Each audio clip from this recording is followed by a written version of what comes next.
Figured out that this was in fact in this hole. Let me try to focus on this. So you see how this is bent down? See that? See, this goes in there like this, and that bend down, this fits perfectly into where that bent down. So that hole is partially stripped out now, because whoever assembled this put this in it instead of one of these that's supposed to go all the way through it. See the difference? Same gauge, same exact steel.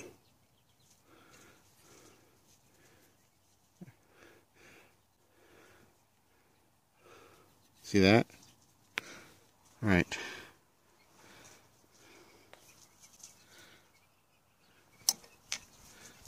And they're like this. And it was kind of up in there, being held on it. Anyway, that's that.